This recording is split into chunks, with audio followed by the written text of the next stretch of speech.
In a quiet Texas morning, before sunrise, a 911 call came in. A woman's voice, panicked, trembling, yet strangely calm. When officers arrived, what they found would haunt Brazoria County and the entire nation. 4 children. Shot. 2 fighting for their lives. 2 already gone.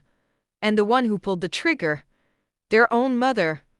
Her name Oninda Romelus. Welcome to Romance and Blood TV, where we explore the darkest corners of love, betrayal, and the human mind. If you're new here, hit subscribe because tonight's story is one you will never forget. It was 4:48 a.m.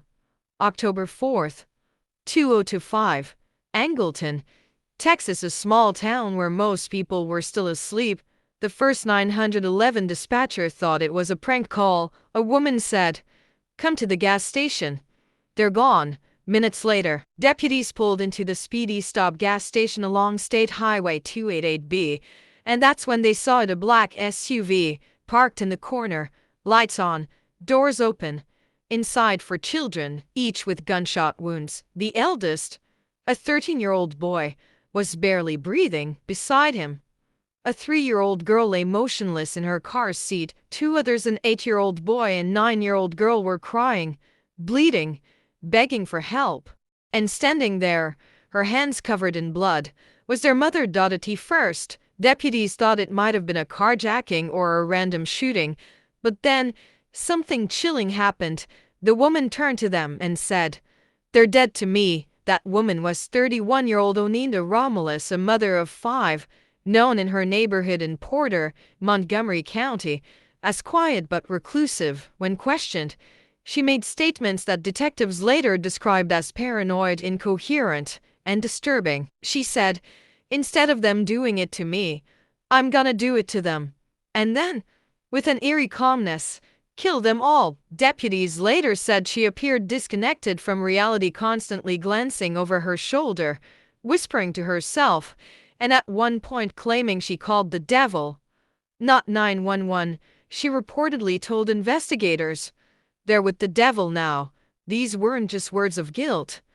They were words of madness. Hours later, detectives executed a search warrant at her home in Porter. They were looking for clues, any sign of what drove her to such horror, but what they found raised more questions than it answered. Inside her home were dozens of fake documents, social security cards, IDs, checks, and credit cards under different names. According to reports, police found 33 social security cards, 48 identification cards, 16 credit cards, blank checks, printers, laptops, and shipping labels. It looked less like a home and more like a fraud operation. Investigators suspected Romulus was involved in identity theft and document forgery. But here's the question: what does that have to do with shooting her own children? Neighbors described Oninda as strange, quiet, and always worried someone was watching her. Friends say she had recently stopped attending church. Some say she believed someone was out to get her.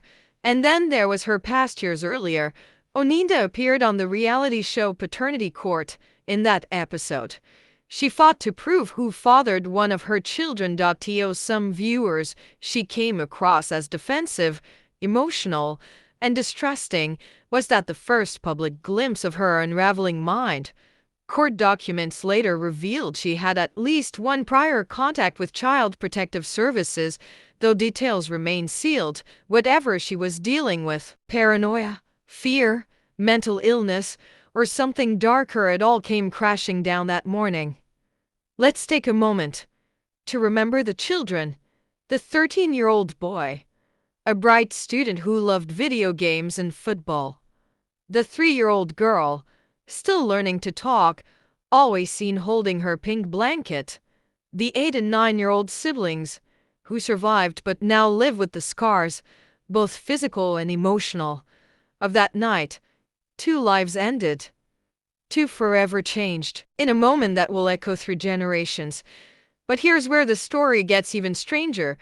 Police later revealed that Romulus had a 5th child, a 17-year-old who was not in the car that morning. When officers raided her home, they broke down doors, Searching for that child, they found nothing. And no one knows exactly where that teen is now. Some say they're safe, living with relatives, others fear they may have seen things that will never be spoken of publicly. Oninda Romelus now faces 4 felony charges: 2 counts of murder, 2 counts of aggravated assault with a deadly weapon. Her bond, $14 million. When she appeared before the judge, she didn't cry.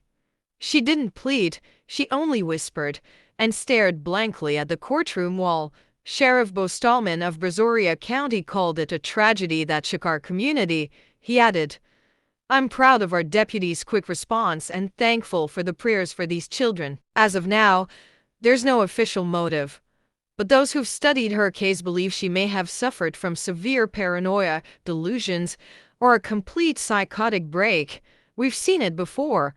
Cases where mothers seemingly loving, caring, protective suddenly turn into something unrecognizable. Andrea Yates, Diane Downs, now Oninda Romelus. Different lives, different eras. Same haunting question. Why? Experts say there are moments when stress, fear, and mental illness collide and reality fractures. In those moments, the human mind becomes its own battlefield.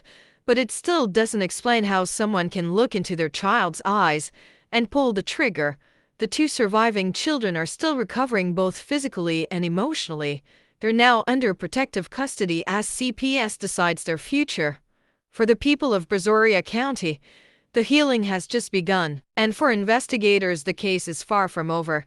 They're still piecing together evidence, awaiting psychiatric evaluations, and preparing for what could be one of Texas' most emotionally charged trials in years. When asked one last time by detectives why she did it, Romulus allegedly whispered, "'Cause you can't take me without me taking you."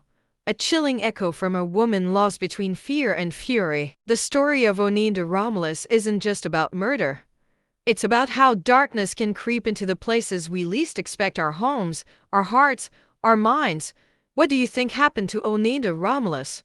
Was it madness, evil, or something else? Tell us what you think in the comments below. I want to hear your thoughts. And remember, on Romance and Blood TV, we don't just tell stories, we uncover the truth behind them. Until next time, stay safe, hold your loved ones close, and never stop asking why.